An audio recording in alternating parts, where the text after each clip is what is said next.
I am? I want to be a psychologist more than anything so I can help people.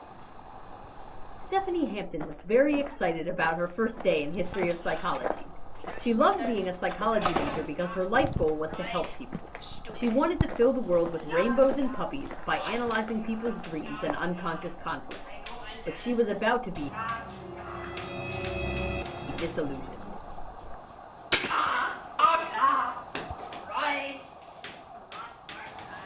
Professor Eysenck, I didn't know you were teaching this course. You're so famous. Are you going to teach us to be awesome psychoanalysts?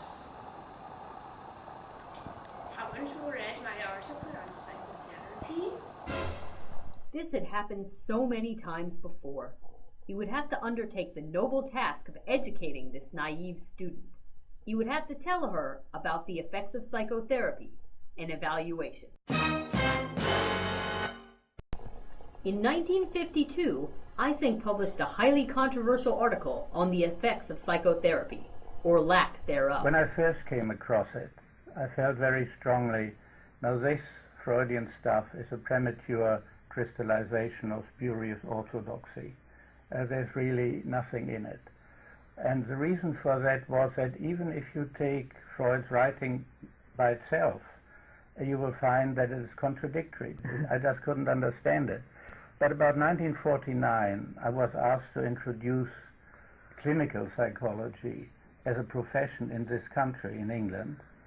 And of course, I had to go over to the States, where it had been a profession already for many years. So I went over and looked at what people were doing, and what most clinical psychologists were doing was, in fact, psychotherapy, using Freudian methods.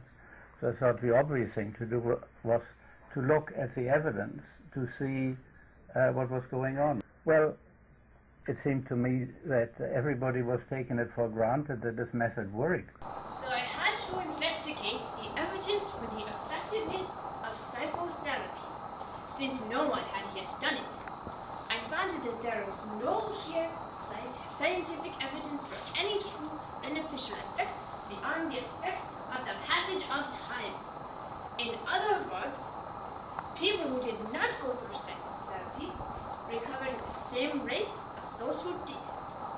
2/3 of those who did not go to treatment recovered over time. Many people had made this point before, but in separate, obscure articles. No one wanted to make such a controversial claim against the prevailing form of therapy at the time. I made sure my article was notorious by publishing more articles in many languages and popular journals, and by giving public lectures. Dr. Eysenck, what happened after you published your article? Then, research I conducted in order to support my article started a huge controversy.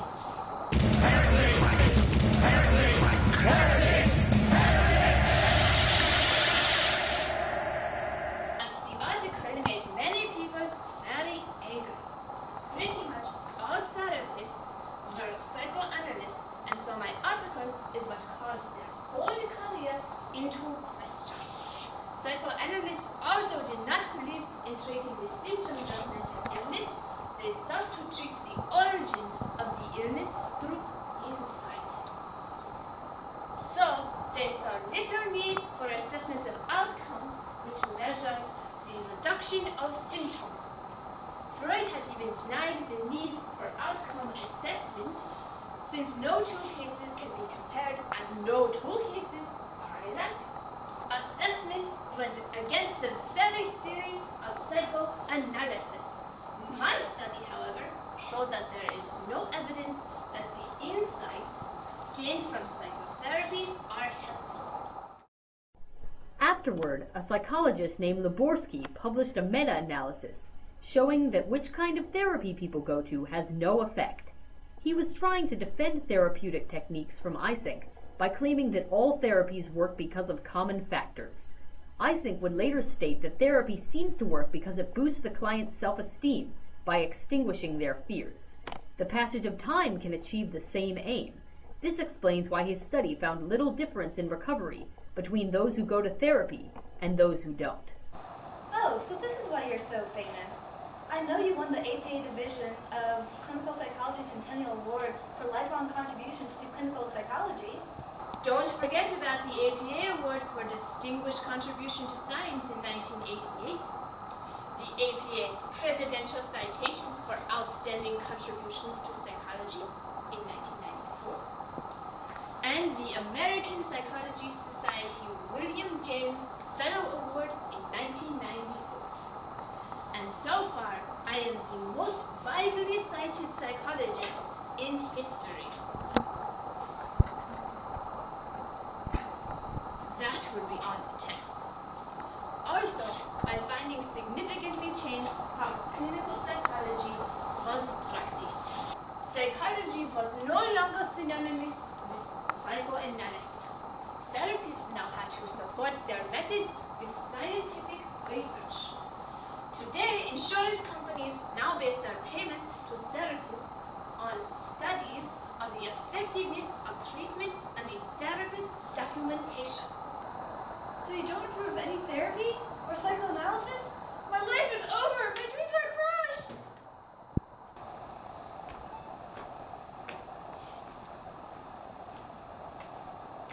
No!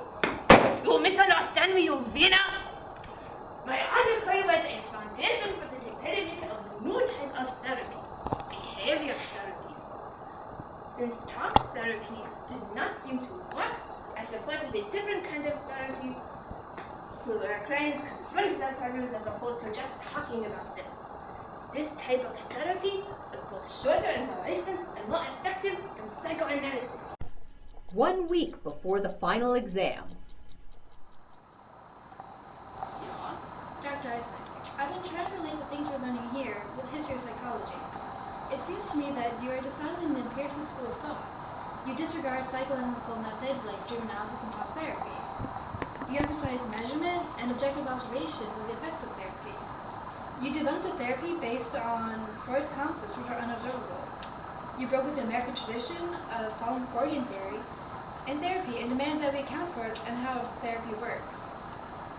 Exactly.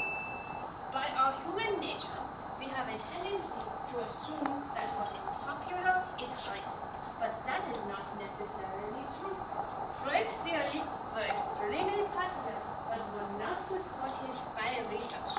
Freud's insights into unconscious conflicts do not seem to affect mental illness. My work shifted psychology's focus away from early childhood environmental influences as a main predictor of traits and personality to genetic components. People started to consider that there might be other sources for our personalities. I also alerted psychologists to the idea that it may be self-esteem gained from therapy which helps clients. A boost in self-esteem can obviously make people think they have been cured of their illness.